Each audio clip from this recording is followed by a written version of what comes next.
नमस्कार दर्शक, देख रहे हैं आप। मैं हूं अमित कुमार। दुमका में 2022 में अंकिता हत्याकांड को लेकर आज कोर्ट का ऐतिहासिक फैसला आया है। ऐतिहासिक फैसले में जो आरोपी है उसको सजा सुनाई गई है, जिसको लेकर बीजेपी ने आज एक प्रेस कॉन्फ्रेंस किया है। और बीजेपी के प्रेस कॉन्फ्रेंस में उपाध्यक्ष आरती कुजूर ने इस ऐतिहासिक फैसले का स्वागत किया है और साथ में बीजेपी का जो मांग था वो आरोपी को फांसी की सजा देने की मांग कर रहे थे।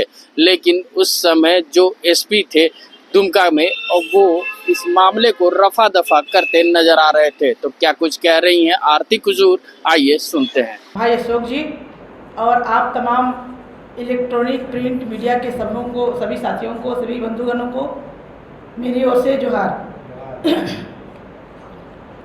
आज का ये प्रेस कॉन्फ्रेंस जो दुमका की बेटी अंकिता, जो 2022 की घटना है, कल कोर्ट के द्वारा जो उनको जो जिंदा जलाया और जला के जो मैंने उनकी हत्या की, वैसे आरोपियों को कल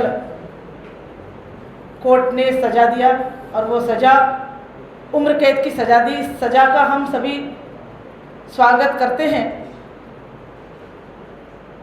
जो सज़ा दिया गया फास्ट ट्रैक कोर्ट के माध्यम से, उसका हम स्वागत करते हैं।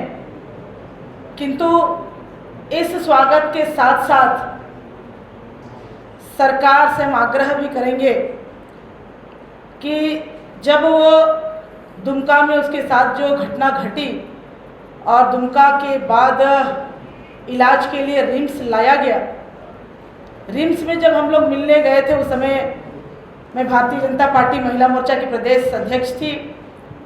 उस समय उन्होंने हम लोगों के सामने भी और बाकी और लोगों के सामने भी कहा था कि जिस हिसाब से जो आरोपी उनको तड़पा के मारे हैं, उन्हें फांसी की सज़ा हो। तो हम सरकार से यह आग्रह करते हैं कि हाईकोर्ट में अपील में जाएं और इन अपराधियों को के लिए फांसी की सज़ा की मांग करें। ये फांसी की सज़ा के लिए आगे प्रोसीड करें, ये हम उसके आग्रह करते हैं। हम इस फैसले का स्वागत तो करते हैं, लेकिन स्वागत के पीछे जो भयावह मंजर रहा है, उस पर ज़रूर हम कहना चाहेंगे। जब ये घटना घटी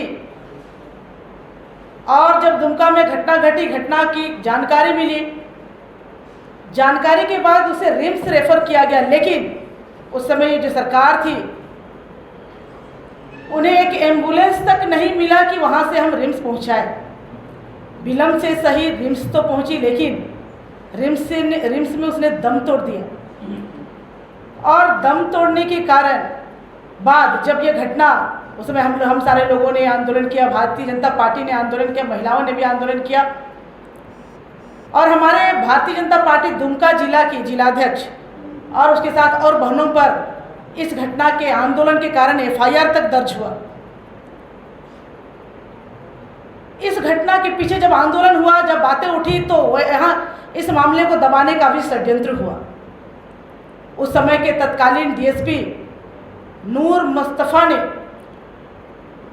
इस बहन के उम्र को बालिग, जो आरोपी शाहरुख जो है, उस शाहरुख को नाबालिग बनाने में लगातार लगे रहे और उसको नाबालिग करके ये षड्यंत्र जो हमें दिखाई देता है, तो ये लग रहा था कि ये कहीं ना कहीं इनकी एक षड्यंत्र है कि हम कैसे इन आरोपियों को बचाने का ही एक षड्यंत्र था। किंतु लगातार आंदोलन के कारण उनका जो मंसूबा वो रहा, वो मंसूबा में पानी फिर गया। ये दुमका में एक घटना नहीं, कई घटना लगातार घटी है। डीएसपी नूर मुस्तफ़ा, सरकार से मैं पूछना चाहूँगी कि जो डीएसपी नूर मुस्तफ़ा ने जन्म की तिथि के साथ जो छेड़छाड़ किया, बदलने का प्रयास किया, उस पर सरकार ने क्या कार्रवाई की? शाहरुख के बंगला घुसपैठिए अंसार उल बंगला जो बांग्लादेशी घुसपैठी संगठन से जुड़े होने के प्रमाण मिले हैं। इस अंसार उल बंगला के साथ वहाँ के जो लड़कों को ट्रेनिंग दिया जाता है और ये सिखाया जाता है कि यहाँ के भोले भाले महिलाओं को टारगेट करके उनके साथ संबंध जोड़ो, लव जिहाद के माध्यम से उसको प्रेम जाल में फंसाओ और उनका सब कुछ लूट लो।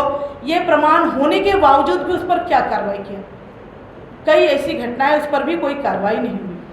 संध्या टोप्पो की घटना पर क्या कार्रवाई हुई? तो ये जो बातें हम सारे लोगों ने किया, इतनी जो घटनाएं 6-6.5 हज़ार की घटना जो हुई, इस पर चुप क्यों रहे? और बहुत सारे ऐसी घटनाएं, चूँकि अंकिता वाले में तो हो गई, लेकिन बाकी चीज़ जो घटनाएं जो नहीं बोलेंगे या कम रहेंगे, कमज़ोर रहेंगे, गरीब रहेंगे, उस पर क्या कार्रवाई सरकार नहीं करेगी? तो मैं ये कहना चाहूँगी